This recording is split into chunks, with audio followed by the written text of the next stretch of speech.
Quando éramos presidente, tinha gente para servir água para nós. Agora nós outros temos que nos servir, porque senão morremos de sede. Si no, nosotros nos morimos de sed. Bem,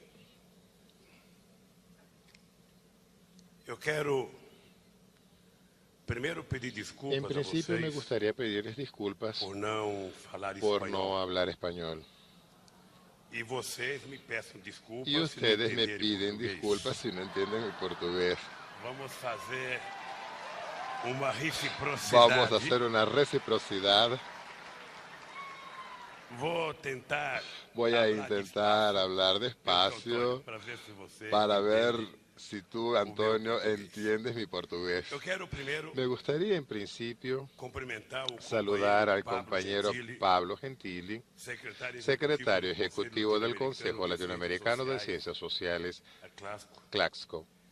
Quero cumprimentar También me gustaría o meu companheiro saludar a mi compañero Pepe Mujica, José Pepe Mujica, expresidente de Uruguay, y a su querida compañera y senadora Luza Topolansky. También me gustaría saludar o meu companheiro a mi Paulo compañero Paulo Steller, Secretario secretario general de la General Organización de los Estados Iberoamericanos. Quero cumprimentar También saludar o excelentíssimo prefeito al Aníbal excelentísimo Gaviria, prefeito da cidade de alcalde Medellín, Aníbal Gaviria, alcalde de la ciudad de Medellín, Gustavo Petro, al prefeito da cidade alcalde de Bogotá. de Bogotá, Gustavo Petro. Quero Me gustaría también saludar os homenageados a los homenajeados de esta noche, Aldo Ferrer, Teotonio de Santos, Susi de Castro y Jorge Fornet, de la Casa de las Américas, nossos companheiros, a nuestros compañeros Boaventura de Sousa Santos, Eugenio y Raúl Zafforoni. Quero cumprimentar También me o meu gustaría companheiro saludar a Luiz mi compañero Luis Dulce, ex-ministro el exministro de la Secretaría General de la Secretaría de la República, mi gobierno, Lula. y director del Instituto Quero Lula. cumprimentar Me a gustaría cada saludar a compañero y cada cada compañero y compañera cada miembro do compañero comité miembro del directivo comité da CLASCO directivo de la CLASCO y y de todo el equipo que fue responsable por este evento, estar tan organizado y tener tanto éxito. Con certeza, certamente muchas de las personas responsables pelo sucesso do por evento el éxito del evento subirão no palco no van a até o subir término al palco hasta que finalice el evento, pero si no fuese por ellos, con certeza nosotros no tendríamos algo tan extraordinario como esta. Uma outra desculpa que eu quero Otras pedir pra vocês, disculpas que me gustaría pedirles a ustedes, y ustedes van a notar que mi garganta va a hablar, va a comenzar a rascar, y hace poco tiempo yo tuve un cáncer en la garganta, e de vez em y de vez en quando eu preciso tomar água. cuando necesito tomar agua. Quando eu ia pra porta Cuando de yo fábrica, eu iba tomava a la outras puerta coisas, de não las era só fábricas, água. yo tomaba otras cosas, pero no Y era de vez en solamente cuando agua. la garganta Y de vez en falla. cuando la garganta falla. tentar Y yo voy a intentar ver si ustedes me ver si comprenden, ustedes me comprenden, porque puesto que eu gostaria de a deixar mí me uma gustaría mensagem dejar un mensaje, sobretudo sobre todo para as pessoas. para las personas más jóvenes. Portanto, Por lo tanto, meus queridos mis companheiros, queridos compañeros, amigos e amigos y Colômbia, amigas de Colombia, da de América Latina e da nossa y querida de cidade nuestra querida ciudad de Medellín. Es un gran honor participar de la séptima conferencia latinoamericana y caribeña de ciencias sociales, promovida por el CLACSO, a Prefeitura de Medellín, la Alcaldía de Medellín, el gobierno del departamento de Antioquia, a la UNESCO, a OEI, a la OEI, a la Alcaldía de Bogotá e y más de 600 instituciones académicas. Estão Están aquí aqui presentes presentes muitas de las figuras más destacadas de las ciencias sociales de nuestro continente, compañeros y compañeras de diferentes países que han dado contribuciones fundamentales para ayudarnos a interpretar y comprender nuestro pasado y nuestro presente, e principalmente y principalmente proyectar y construir un futuro mejor para nuestras sociedades. Las ciencias sociales en América Latina y en el Caribe siempre fueron un campo de conocimiento que se consolidó y fortaleció gracias a las contribuciones de intelectuales críticos, progresistas, comprometidos en las luchas populares. El pensamiento social de nuestro continente está indisolublemente unido a la historia de resistencia y emancipación de nuestros pueblos. Es inseparable las batallas que tuvimos y continuamos a tener para que nuestras sociedades sean cada vez menos dependientes y desiguales y cada vez más libres y justas. En América Latina todavía tenemos un largo camino a recorrer en la búsqueda de sociedades plenamente desarrolladas y democráticas.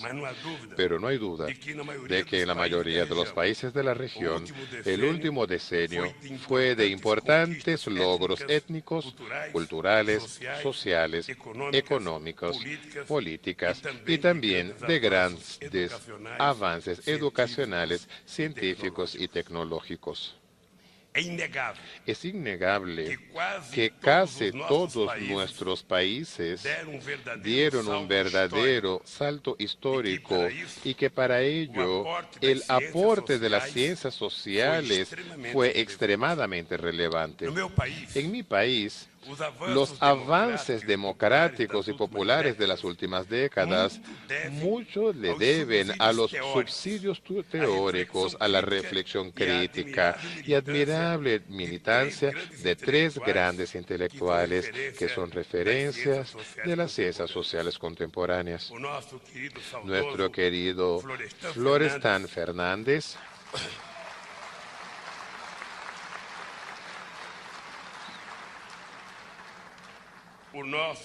nuestro querido Paulo Freire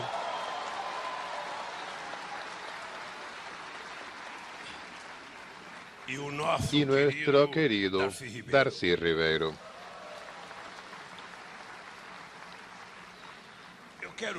Me gustaría hoy día prestar mi homenaje a estos tres inolvidables compañeros.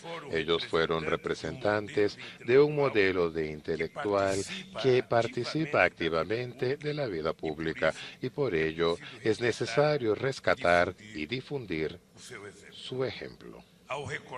Al recordarlos, quiero reconocer también la importancia del trabajo que cada uno de ustedes realiza en su día a día, en las universidades, en los centros de investigación, para conocer y transformar democráticamente nuestro mundo. Las investigaciones y las reflexiones críticas de ustedes ayudaron y mucho a nuestros gobiernos a crear innovadoras políticas públicas de inclusión y democratización de oportunidades. Del mismo modo, alimentaron la constitución de una vasta red de entidades populares autónomas en América Latina que son uno de los triunfos de nuestro proceso transformador. Estimado alcalde Aníbal Gavidia, me deja muy feliz estar una vez más aquí en Medellín, una ciudad que ha sido internacionalmente reconocida por su capacidad de desarrollar un conjunto de políticas públicas para enfrentar el desafío de la violencia, de la movilidad urbana y de la promoción de la ciudadanía. Todos sabemos que esta ciudad logró importantes avances en el campo de la educación, de la cultura, de su desarrollo económico, ambiental y urbanístico. Los participantes de esta conferencia podrán ser testigos de los cambios que hubo en Medellín, una de las ciudades más avanzadas de América Latina en términos de calidad de vida y de derechos de la población. También es con mucha alegría que yo estoy nuevamente en Colombia, país que tanto admiro por su riqueza cultural y natural, por el talento creativo y productivo de su gente y sobre todo por su capacidad de enfrentar las adversidades. Quiero aprovechar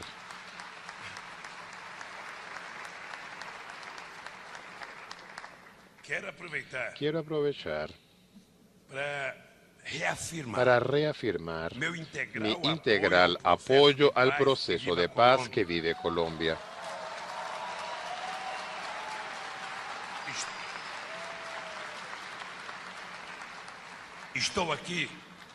Estoy aquí para felicitar al pueblo y al gobierno colombiano por los extraordinarios avances ya logrados en este valiente y necesario proceso de negociación y para desearle a ustedes pleno éxito en el desafío de construir un futuro de paz, justicia y libertad para las nuevas generaciones colombianas.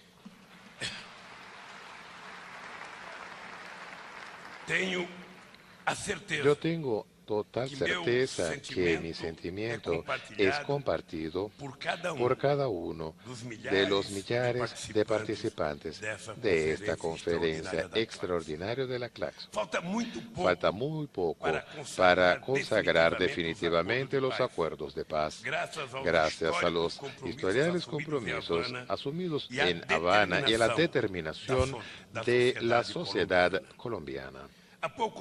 Hace poco más de un mes, la presidenta Dilma Rousseff estuvo en Colombia, donde expresó su apoyo del gobierno brasileño al proceso de paz. Nuestros gobiernos firmaron un significativo acuerdo de cooperación en el campo de la agricultura familiar y avanzaron en iniciativas conjuntas para el intercambio de experiencias de inclusión social, innovación tecnológica e inversión en infraestructura. Durante la visita, nuestra presidenta también se firmó el primer acuerdo de cooperación y facilitación de las inversiones que Brasil establece como país suramericano.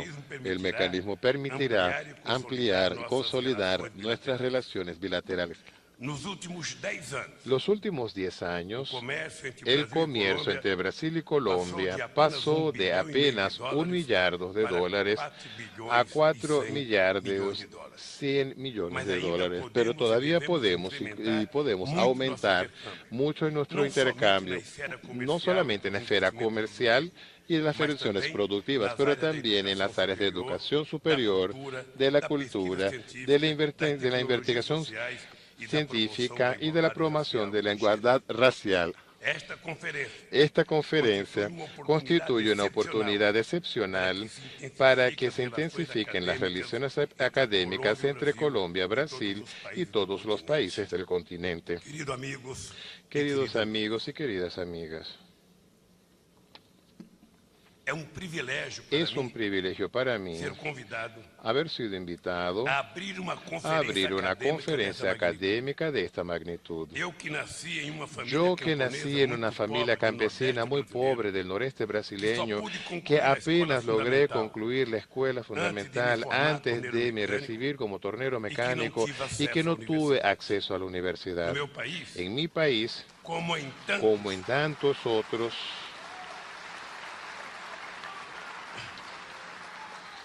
en mi país, como en tantos otros, la imposibilidad de cursar la enseñanza superior fue durante mucho tiempo una de las formas más brutales de excluir a los jóvenes pobres, bien sea de las zonas rurales o de las periferias urbanas, de cualquier oportunidad de acceso de ascensión social. La universidad, lejos de ser un espacio de promoción de la igualdad y de la ampliación de las oportunidades que permiten el desarrollo justo y democrático, fue en Brasil casi siempre un espacio de reproducción de los privilegios de las élites y de los grupos dominantes.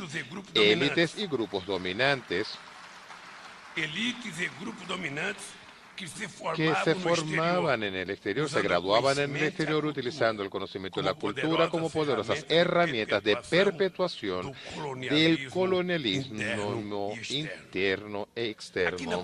Aquí en Colombia, la primera universidad fue creada en 1580.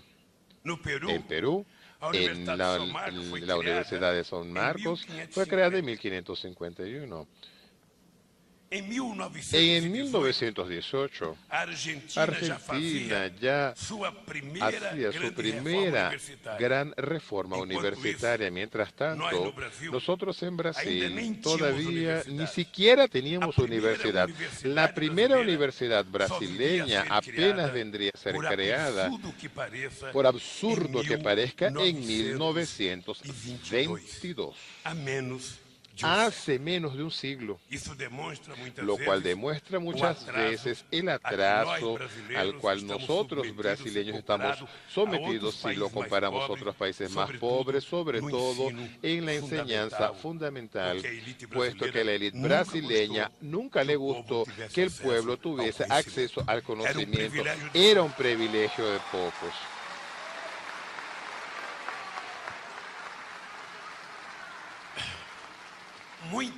Muchas veces escuchamos hablar o decir que en nuestros países el pueblo es atrasado. A decir verdad, atrasadas fueron las élites y las oligarquías que negaron a la mayoría de la población el derecho de frecuentar una escuela de calidad o una universidad. Atrasados fueron aquellos que pensaban que el progreso y la exclusión podrían convivir sin entrar en contradicción. Atrasados son y continúan siendo aquellos que consideran que la democracia puede existir sin justicia social, sin la igualdad, sin el respeto a los derechos humanos fundamentales, indiferente al sufrimiento de las grandes mayorías. En una sociedad democrática, la educación no puede ser un privilegio de los más ricos. Ampliar las oportunidades educacionales de los jóvenes y pobres es la más urgente y necesaria reparación histórica de una injusticia crónica en nuestro continente.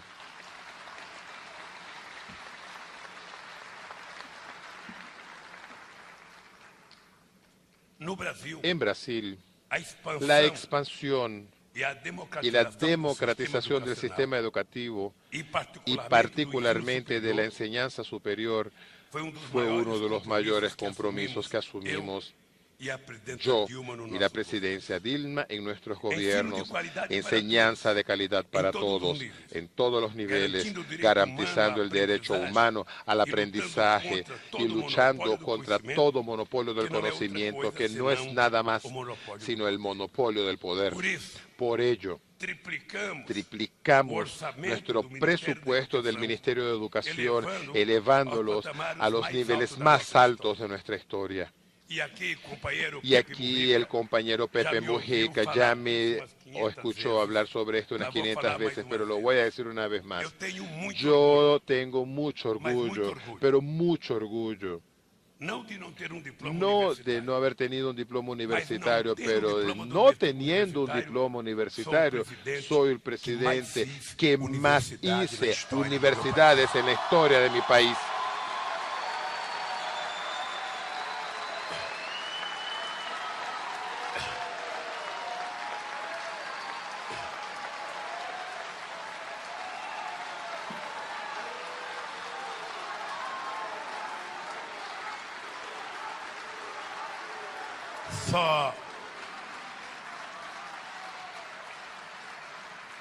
Só para vocês. Apenas para que ustedes tengan idea. Paulo estaba aquí, yo creo que él ya se tuvo que ir, Paulo Spett debe haberse ido. Pero Paulo es testigo de que en estos últimos 12 años, Pepe, nosotros hicimos 18 universidades federales nuevas y 173 campus universitarios. En 8 años, 1,5 millones de jóvenes tuvieron acceso a la enseñanza superior a través de un programa llamado ProUni, un programa para garantizar que los pobres de la periferia tuviesen derecho a cursar una universidad.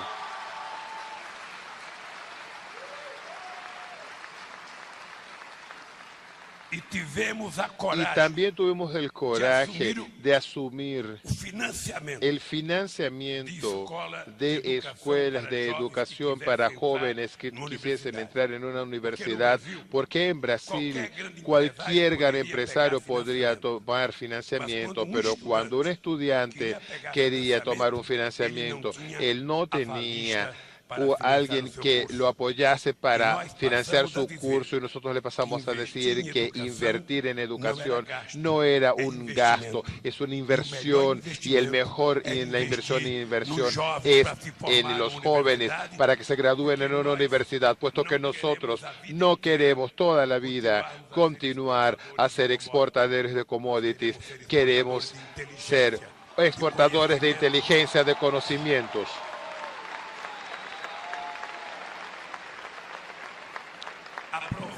Aprobamos todavía en el gobierno de la presidenta Dilma la ley de cuotas que permite reservar 50% de los puestos en las universidades públicas para los estudiantes pobres, negros e indígenas. De esta manera, el número de jóvenes en la enseñanza superior se duplicó de 3,5 millones a 7 millones en apenas una década en nuestro país. Al mismo tiempo, nosotros creamos innovadoras instituciones académicas con la Universidad de Integración Latinoamericana, localizada en la triple frontera entre Paraguay, Argentina y Brasil, y la Universidad de Integración Internacional Lusofonía Afro-Brasileña, con sedes en el estado de Ceará y en el estado de Bahía. Y esta universidad afrodescendiente es para comenzar a reparar una deuda histórica que no puede ser pagada en dinero, que tiene que ser pagada en solidaridad por los 300 años de esclavitud que el continente africano fue sometido.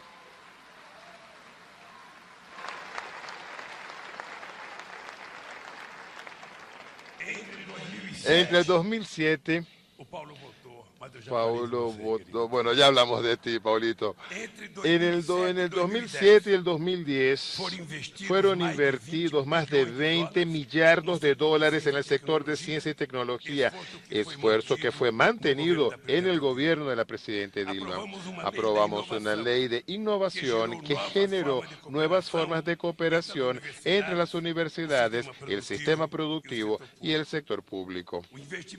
La inversión en investigación, información superior, también se amplió con la duplicación del número de becas para posgrados, pasando de 80.000 en el 82 a 160.000 en 2010.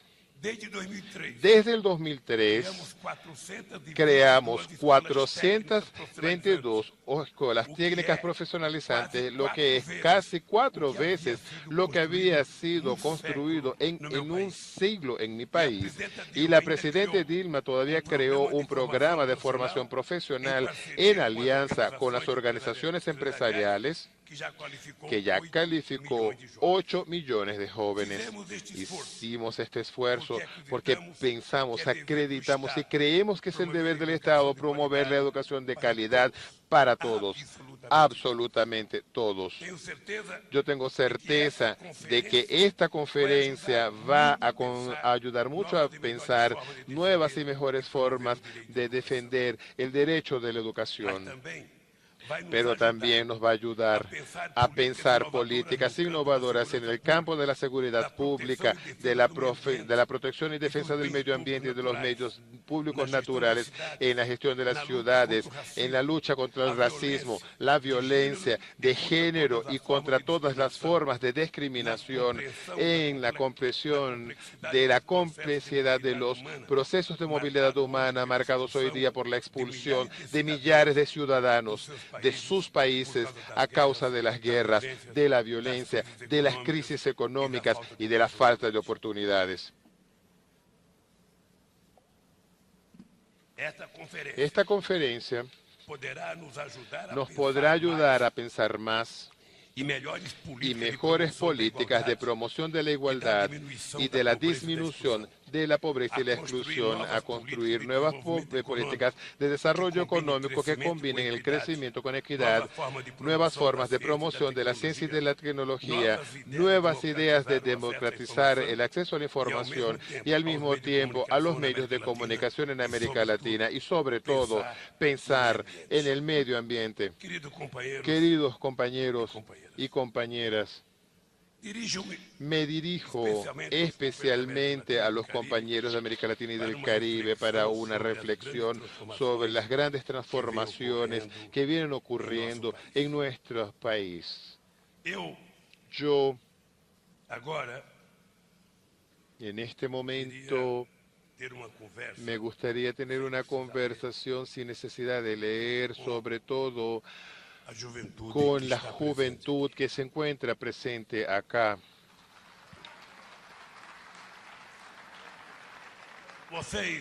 Ustedes se dan cuenta que existe una generación de políticos que por más que no lo quieren, la naturaleza es implacable y ella no espera.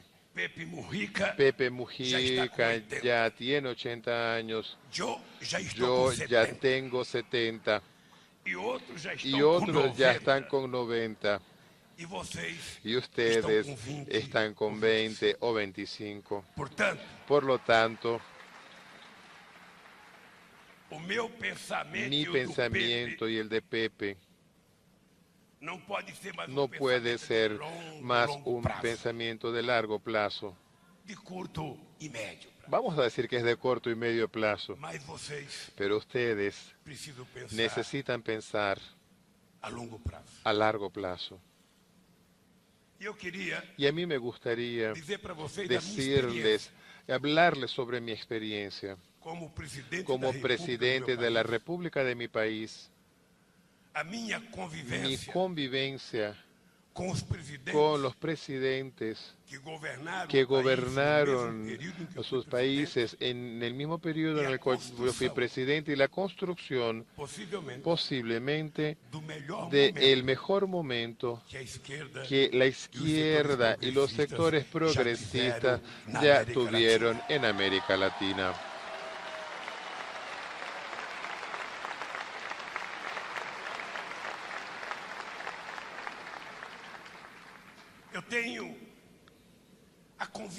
Yo tengo la convicción de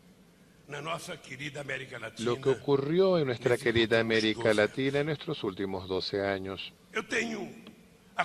Tengo la convicción, puesto que en 1985 yo no creía que un obrero pudiese llegar a la presidencia de la República por el voto directo.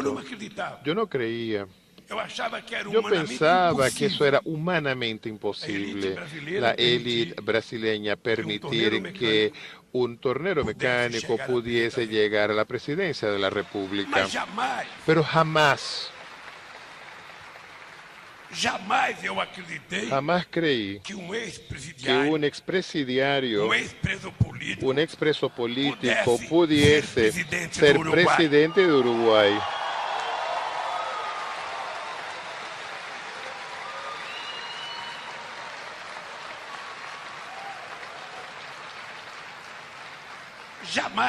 Jamás yo creí que una mujer como Dilma, condenada, presa y torturada, pudiese ser presidente de la República de mi país.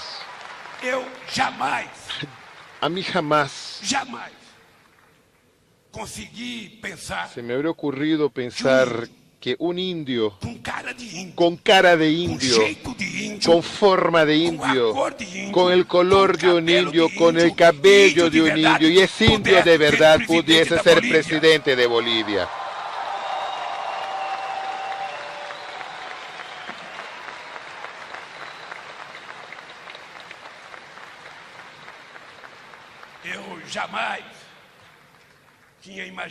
A mí jamás se me habría ocurrido pensar que Michelle Bachelet pudiese ser presidente de Chile.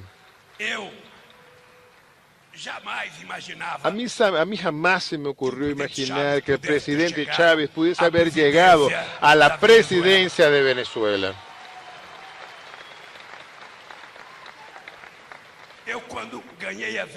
Cuando yo gané las elecciones en el 2002, el primer país que visité fue Argentina. Era un gesto que yo quería hacer de que mi gobierno iba a darle privilegios con América del Sur, América Latina y no con los Estados Unidos o con la Unión Europea.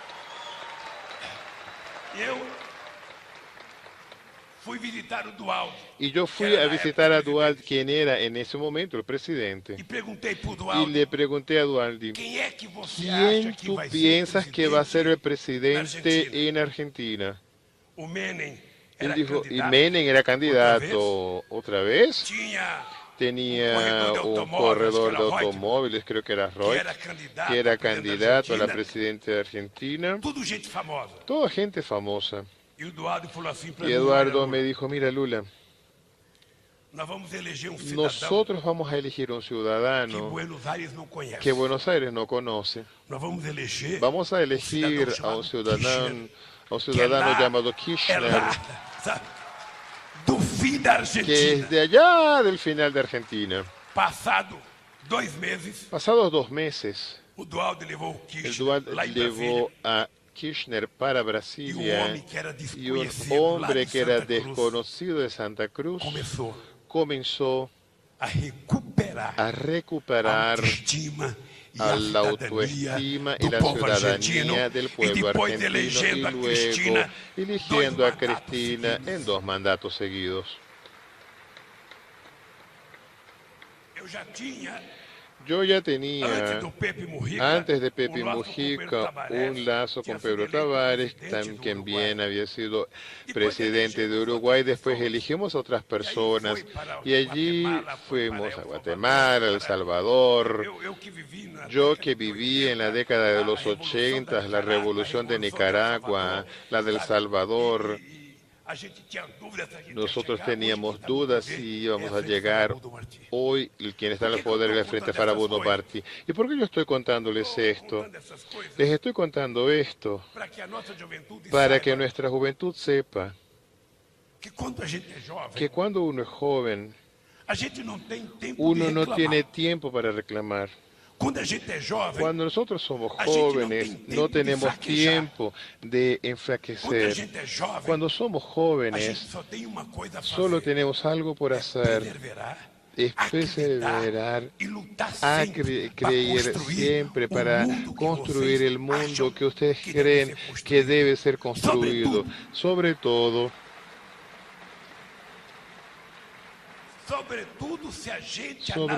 si nosotros analizamos los avances sociales que nosotros logramos en nuestra querida América del Sur en estos últimos años.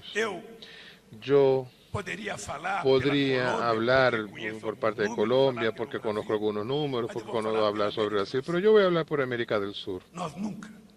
Nosotros nunca tuvimos un momento tan extraordinario de logros, de participación, de evolución salarial, de evolución científico-tecnológica, nunca. Y todavía no hemos hecho ni siquiera la mitad de aquello que nosotros tenemos obligación de hacer por América del Sur. Y yo quería aprovechar para decirle a los compañeros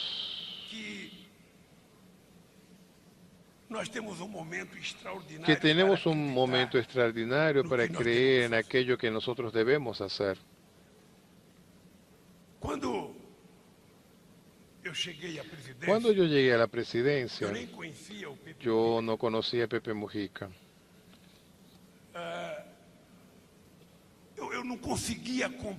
Yo no lograba comprender por qué Brasil tenía frontera con todos los países de América del Sur, menos Ecuador y Chile, Y Brasil no negociaba con los aliados que tenía frontera. Yo no lograba entender por qué los países de América del Sur, todos, veían a Brasil como un imperio y tenían miedo de Brasil. Yo le estaba diciendo a Pepe Mujica que Chávez, él era profesor de la Academia Militar en Venezuela y las clases de Chávez era decir que Brasil era el peligro de América,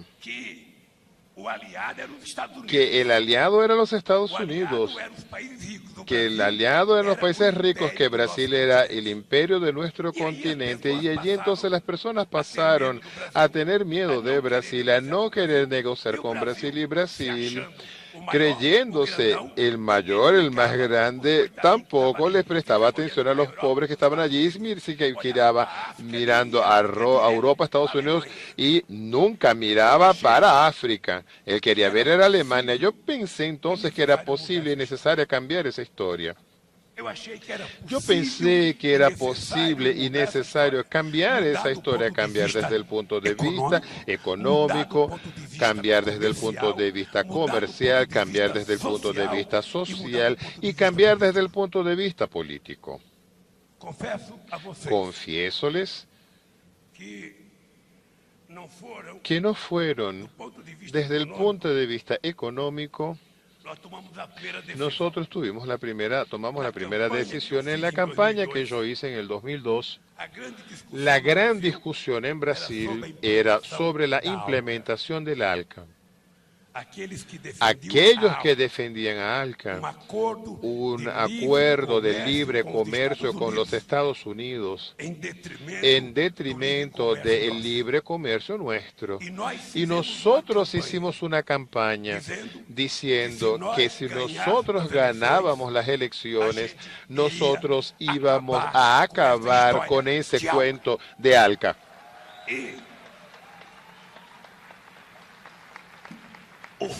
Y el hecho concreto es que en una reunión memorable en Mar del Plata, con la presencia del gobierno americano, nosotros logramos finalmente, eso va a cumplir 10 años hoy día, decirle no al ALCA y establecer una política de relación entre nosotros.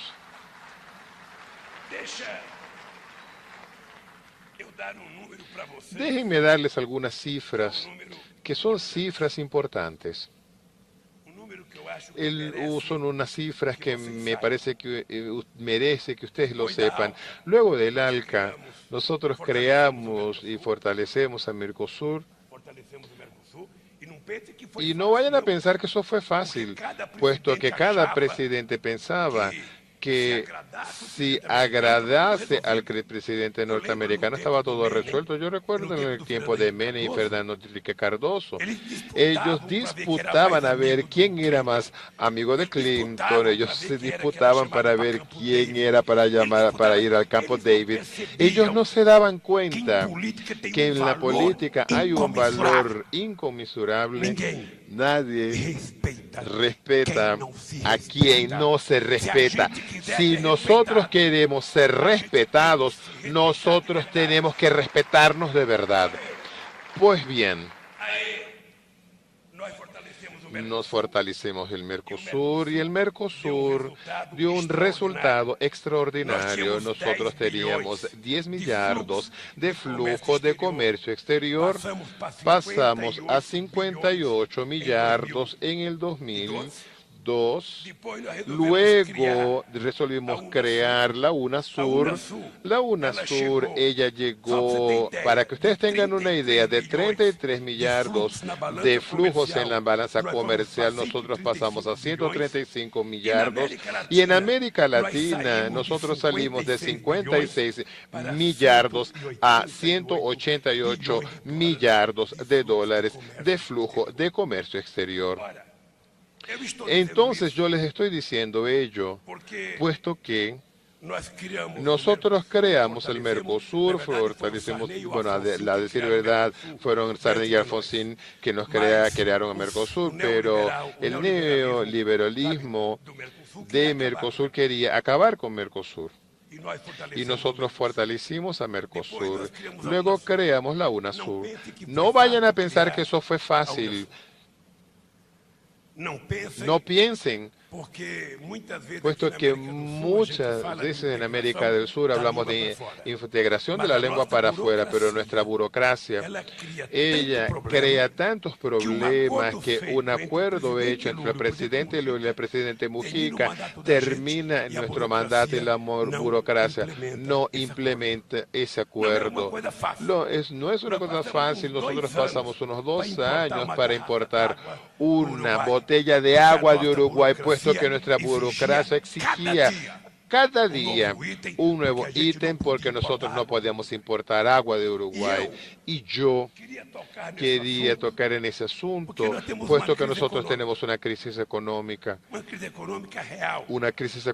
real, la mayor después de 1929. Una crisis económica violenta, y ella no nació en Uruguay, ella tampoco nació en Brasil, ella tampoco nació en ningún país africano y mucho menos nació en Cuba. Ella nació exactamente en Nueva York, en el corazón del sistema capitalista. Ella nació por irresponsabilidad de los gobernantes que no controlaron el sistema financiero, ni siquiera regular. Y esta deuda ya consumió más de 10 billones de dólares y todavía no fue resuelta la crisis internacional. Y nosotros estamos viendo que la crisis se va para China, que se va para Alemania, y yo pienso que nosotros necesitamos comenzar a pensar qué es lo que debemos hacer aquí en América del Sur. Nosotros somos una región con 400-600 millones de habitantes, un PIB de casi 5 billones de dólares. Nosotros tenemos gran parte de las reservas minerales.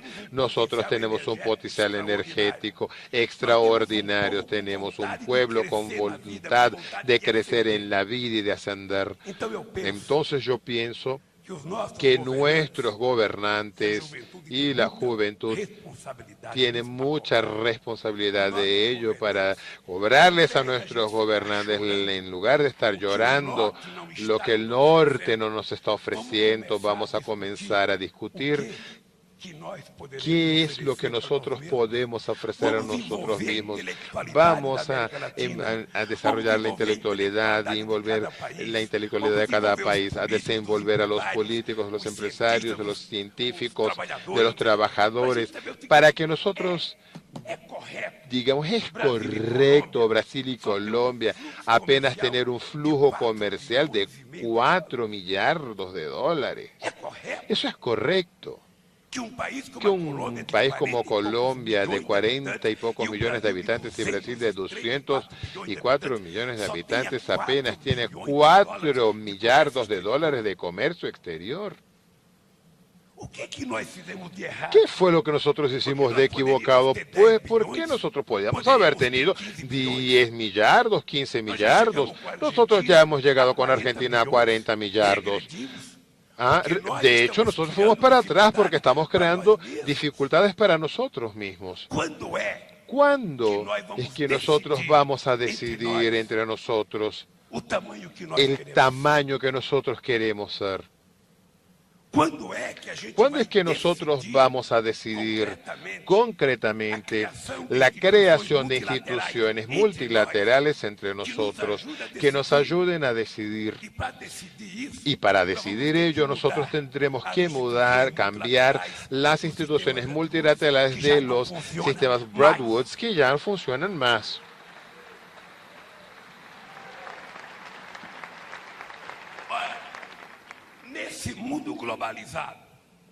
En este mundo globalizado, en el cual el capital tiene movilidad para transitar desde Montevideo a Hong Kong. En este mundo globalizado, donde usted tiene una institución llamada ONU, que es la cara de 1948 de una geopolítica que no existe más, que no está representando a América Latina, no está representando a África, no está representado la India, no está representado muchos países, es decir, cinco países que decidieron en 1948 ser los dueños de la institución, ni siquiera permiten la discusión para que nosotros podamos colocar nuevos países, para que podamos actualizar el centro de decisión de la ONU, la política real del siglo XXI y no quedarnos con la política del siglo XX. Entonces,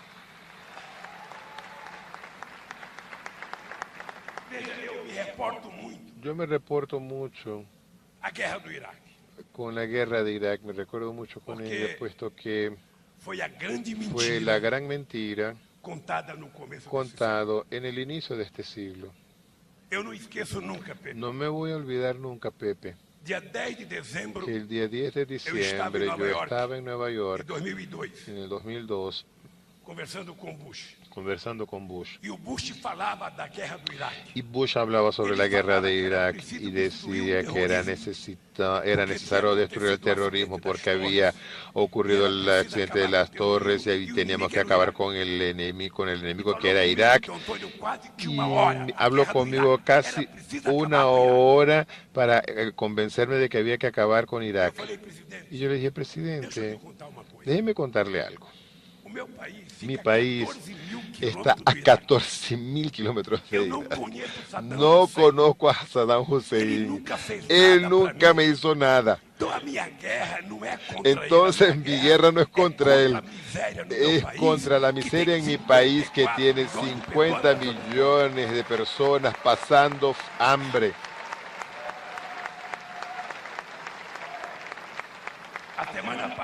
La semana pasada yo vi un reportaje, Tony Blair pidiéndole disculpas al pueblo inglés, puesto que mintió en el 2003, porque él siguió al presidente Bush diciendo que habían armas químicas en Irak. La única arma química que había era el propio Saddam Hussein, que al igual que Bush fue responsable, puesto que el embajador brasileño, nuestro querido Robert Bustani, era el presidente de la agencia que investigaba en armas químicas y decía que no habían armas químicas. Y le dijeron que sí, que se habían hace prácticamente 12 años y hasta ahora no encontraron una sola arma química en Irak. Irak hoy día está mucho más peligroso que estaba en el 2003. Él sabe perfectamente, o sea, y esta guerra de Irak ya gastó más de 4 billones de dólares y está lejos de acabar, puesto que en lugar de un Saddam Hussein deben haber nacido muchos Saddam Hussein creando problemas con los estados islámicos de aquella región. ¿Y quién decide si va a cambiar la lógica de funcionamiento de las instituciones? ¿Quién es el que decidió que la OTAN debería invadir a Libia? ¿Quién decidió que debería invadir a Siria? ¿Quién es el que decide que un país puede matar o invadir otro, matar y matar? 5 personas. 5 países. ¿Y qué piensa Uruguay? ¿Qué piensa Brasil? ¿Qué piensa Sudáfrica, la India? ¿Qué piensan tantos países que tienen el derecho, al igual que ellos, de participar de procesos de decisión? Entonces, amigos y amigas, yo creo que nosotros necesitamos volver a tener por la integración de América del Sur la misma pasión que nosotros tuvimos en 2003, la misma pasión que tuvieron nuestros libertadores en el siglo XIX y la misma disposición de trabajo, puesto que si nosotros no trabajamos la integración, no va a ocurrir. La integración es una decisión política y no es política apenas del presidente, no es política apenas desde el punto de vista comercial, es política desde el punto de vista de la participación de la sociedad. Y nosotros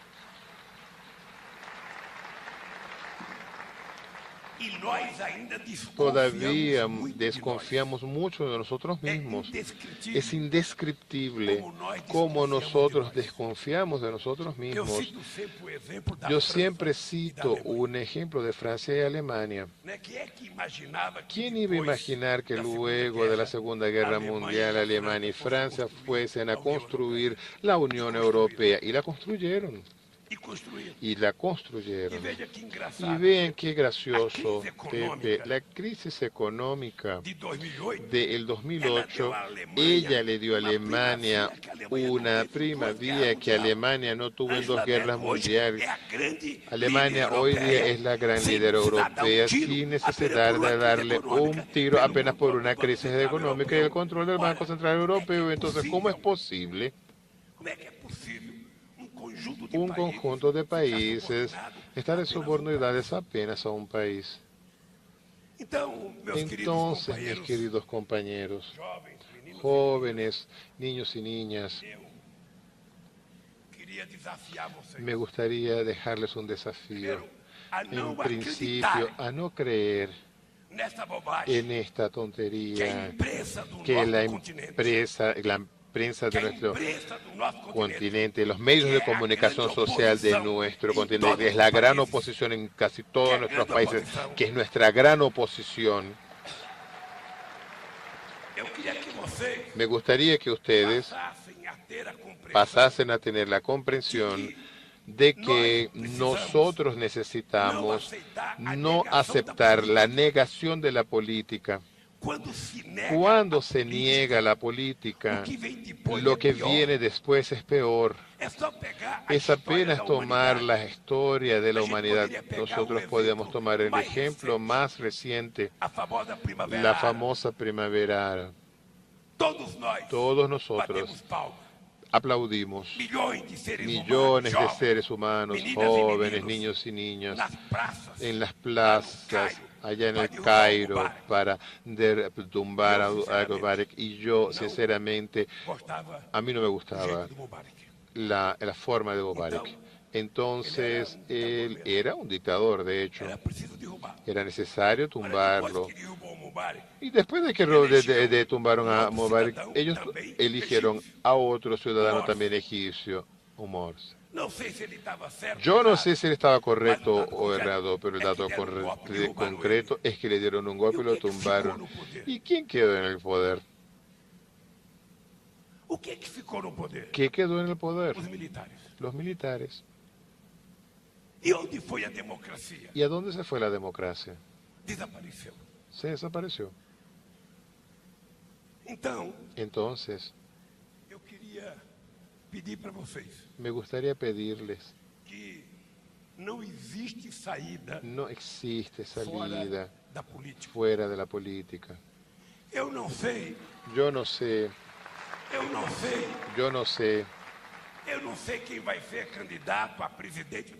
quién va a ser el candidato a la presidencia de Colombia o el de Brasil dentro de algunos años, o de Paraguay, Uruguay, no importa. Lo que importa es que ustedes tienen que participar. De nada sirve que ustedes digan que Pepe Mujica no es bueno. O decir Lula no vale nada. Yo no voy a votar en fulano porque él no sirve, porque él es ladrón, porque él es corrupto. Só tem um jeito. Solo hay una Quando forma. nenhum político Cuando ningún prestar, político sirva, quando nenhum político cuando lhe ningún representar, político lo represente a usted, cuando usted desconfíe de todos los políticos, ainda resta todavía uma resta oportunidade. una oportunidad. Entre você na política, Entre usted porque en la você política, é um porque usted político es un honesto político e decente honesto que y você decente quer pro que seu usted país. quiere para su país.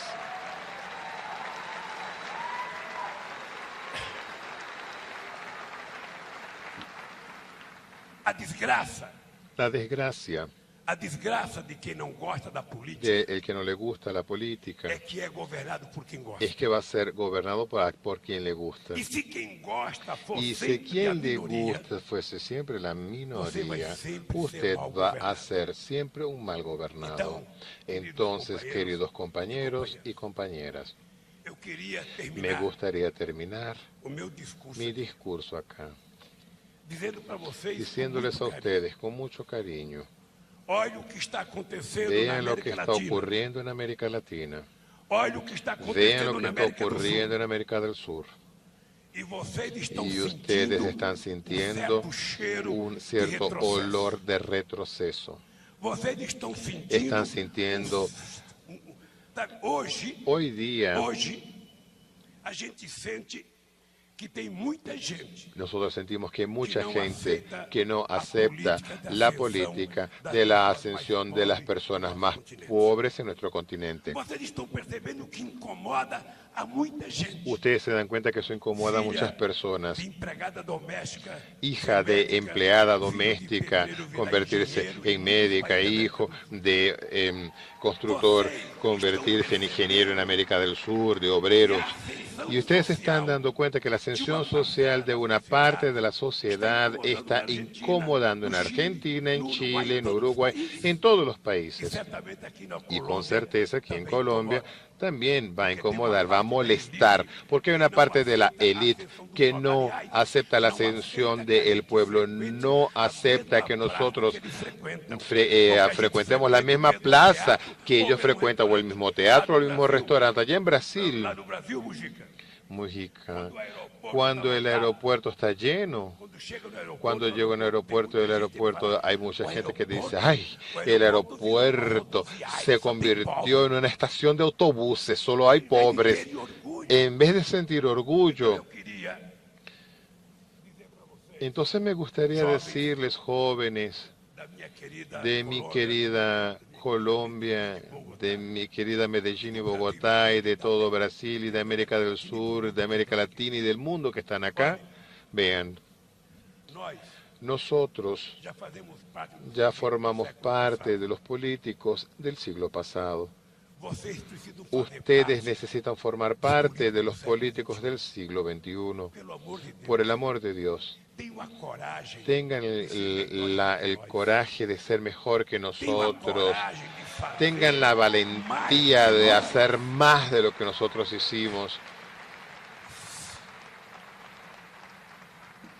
Certamente, Con certeza, nós não fizemos nosotros no hicimos o que todo vocês esperavam que nós aquellos que ustedes esperaban que nosotros hiciésemos. Certamente nós Con certeza, não conseguimos nosotros fazer. no logramos hacerlo, porque possivelmente puesto não que tivemos a posiblemente mesma no tuvimos formação. la misma formación, no vivimos en un mundo como ustedes lo están viviendo, un mundo cada vez más confuso, más perturbado, este mundo de la Internet, em que eu, aos en el 70 cual anos, yo a virei los analfabeto. 70 años soy un analfabeta. Quando eu pensei que Cuando tinha yo aprendido a ler, pensé que escrever, había na internet, eu aprendido fiquei a leer y a analfabeto outra vez. escribir, apareció la internet y ahora soy analfabeta de nuevo. Tengo que comenzar todo de nuevo. Este mundo que ustedes tanto dominan, Essas coisas que vocês estas tanto cosas que manipulam. ustedes Eu tanto tô falando manipulan, aqui yo mesmo, estoy Fernando, hablando de verdad, porque aí arrancándome la eu falo no garganta, Zap Zap, y hay un compañero ahí que está pasando puro con el WhatsApp. Ou seja, as pessoas não Y, veem o jogo sea, de las futebol personas e ya não no assistem mais o jogo, ven ficam más no el juego de celular. fútbol, ellos van al celular,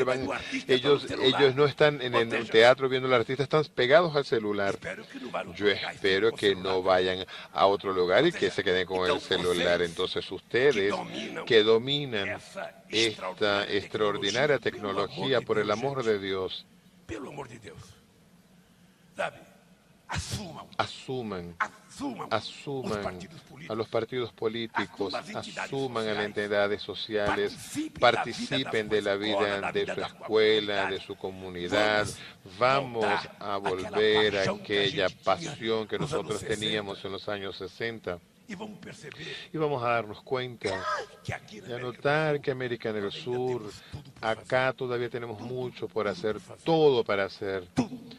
eu vi o Todo. prefeito de Bogotá Yo vi dizendo al alcalde que de fez muito, eu vi o Bogotá prefeito de diciendo que Medellín hizo fez muito. mucho, también el alcalde de Medellín, yo también puedo decir que en Brasil hizo mucho, que Dilma ya está haciendo mucho, que Cristina Kirchner hizo mucho, que todos hicieron mucho, pero ese mucho que nosotros hicimos diante frente de tanto de tempo que tantos se fez nada, tiempos en el cual no se hizo nada es muy poco diante daquilo que nós frente ainda precisamos fazer a aquello para que o nosotros povo da todavía América necesitamos Latina. hacer para el pueblo de América Latina. Por isso, companheiros, Por eso, compañeros,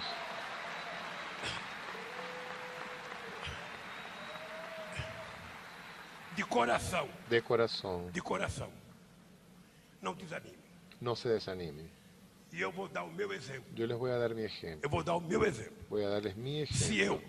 Si yo, nascendo onde eu nasci, naciendo donde yo nací, com uma formação con escolar que una eu tive, formación escolar que yo tuve, cheguei llegué aonde eu cheguei, a donde yo llegué, significa que não há significa limite que no para o hay ser humano límite quando ele para quer. el ser humano cuando él quiere.